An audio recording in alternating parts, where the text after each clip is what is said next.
banyak generasi muda tidak paham, tidak tahu bagaimana cara membaca perisai Pancasila. Ya, dari Pancasilanya. Nih, jadi sila ke-1 selama ini generasi muda itu diprank. Lihat, baca benar-benar. Dasar ketuhanan yang Maha Esa dilambangkan dengan cahaya. Ya, di bagian tengah perisai berbentuk bintang bersudut 5. Jadi lambang sila ke-1 apa? Cahaya atau bintang? Bintang. Cahaya.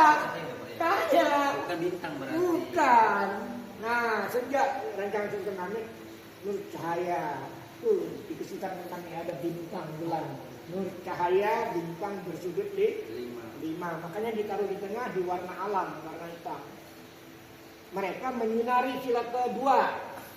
Kemanusiaan, dasar kemanusiaan yang ada di dada dilambangkan dengan kalung rantai, petak lingkar. Diambil dari tanah Kalimantan. Di dalam transkrip Sultan Hamid II dijelaskan sumbangan diambil dari tanah Kalimantan. Lingkar wanita, petak laki jumlahnya 17. Kalau generasi muda lihat guru besar pakai wisuda itu, dikalungkan kan? Petak lingkar. Wanita dan pria sama di hadapan dia. Dari tanah Kalimantan, ya, dari salah satu budaya kepada yang dari Sultan Hamid. Kemudian beringin itu sumbangan Profesor Purbacaraka kepada yang mulia Sultan Hamid II. Kalau kita pernah ke Jogja, ada pohon beringin kan? Yang 2 itu. Yang 2, bahkan kalau lewat bontos bisa terwujud katanya kan itu kan. Lambang persatuan antara rakyat dengan sultan, antara rakyat dengan pemerintah, persatuan Indonesia, mewakili tanah Jawa itu. Kemudian sila ke-4, terakhir Pipin diambil dari Sumatera, sumbangan Muhammad Yamin kepada yang mulia Banteng. Walaupun gambarnya Sultan Hamid ditolak oleh lambang negara, tapi lambangnya dipakai karena lambangnya ini kan Banteng kan. Nah, ini sila ke-4. Rumah Gadang ada tanda kerbau, Toraja ada tanda kerbau, di Rumah Panjang Gede situ ada tanda kerbau. Ya, itulah demokrasi asli Indonesia. Musyawarah mufakat. Memang hari ini kan ditambah suara terbanyak. Ya kan? Nah, kemudian ini Padi Kapas, sumbangan dari Indonesia Timur, MA Velvesi, anggota panitia lambang negara kepada Sultan Hamid. Kalau kita perhatikan lambang-lambang negara provinsi Indonesia Timur itu Padi Kapas. Padi lambang pangan, dialog di bidang pangan, ya, sandang pangan pakaian. Nah, jadi kita harus berdialog di situ. Baru kita keadilan sosial bagi semuanya. Jadi pertanyaannya berputar.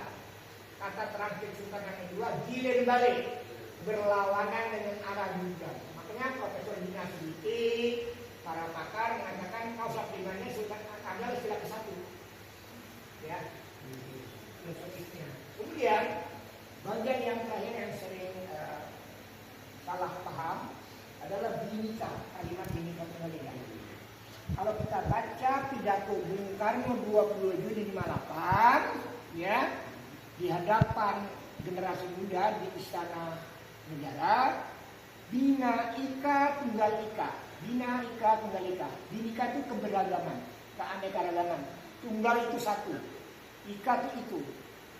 Di bait 159, ya, Sangskrita untuk buku Surah Sungau karangan Empu Tampilan, ya, 159.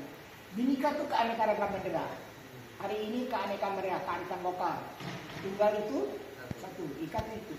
Yang beraneka ragam 1 itu, yang 1 itu beraneka ragam. Persatuan dalam keragaman, keragaman dalam persatuan. Tapi yang terus disampaikan kepada generasi muda, berbeda-beda 1, 2. Urus Udrum itu lambang negara Amerika.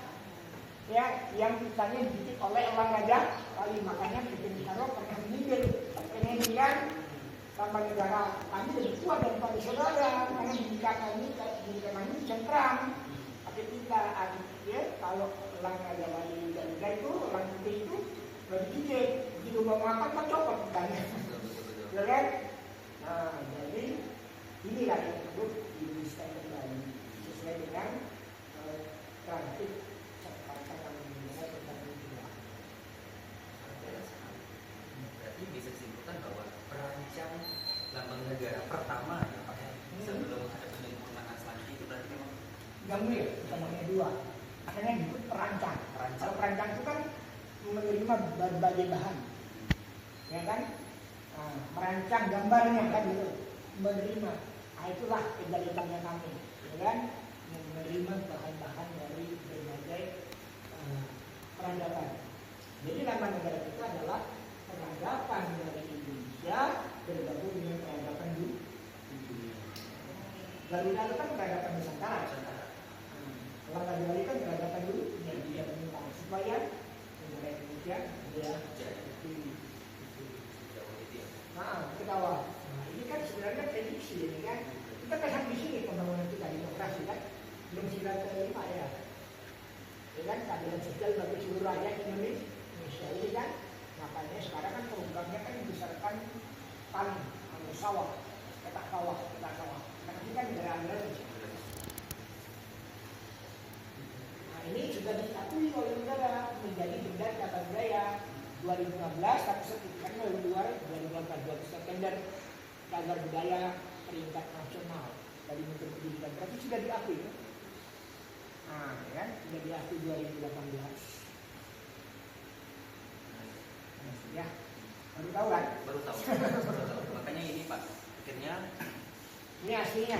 Ini berwarna yang aslinya. Nah, ini aslinya. Aslinya.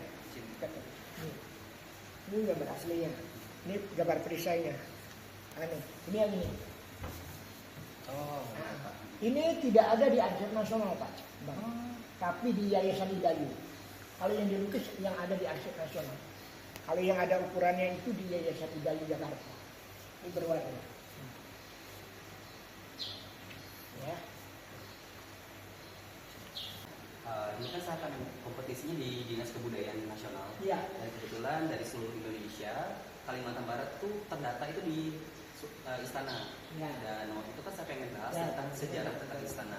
Tapi ada satu yang mengulik apa yang pengen saya angkat yaitu tentang sejarah burung Garuda yang dimana di masa sekarang tuh generasi banyak tuh nggak tahu asal muasal dan perancang tadi itu dari mana. Perancang. Nah, kalau ditanya kan gini generasi muda.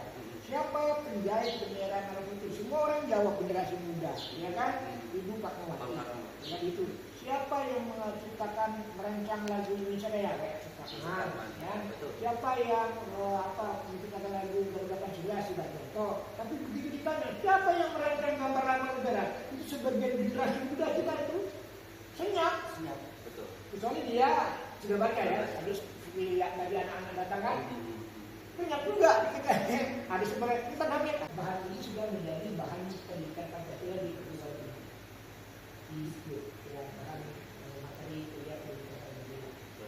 Nah, kemudian sudah masuk ke DPIT Pancasila. Bilang di Indonesia ada dua pembacaan Pancasila. Pilapis piramida yang sepertinya Otomoro berlapis-lapis. Sila ini dijuai ini sila ini kan. Itu Profesor Otomoro kan dari Filsafat membaca Pancasila dari PC Pancasila belum ada yang karena membaca Pancasila berdasarkan PC Pancasila yang ada di dalam lambang negara. Selama ini kan sudah hierarkis piramida ini tidak salah dua yang dijiwai dari Bandari, ya kan? Ada nggak pembacaan Pancasila berdasarkan PC Pancasila? Kenapa ada ini disebut Garuda Pancasila?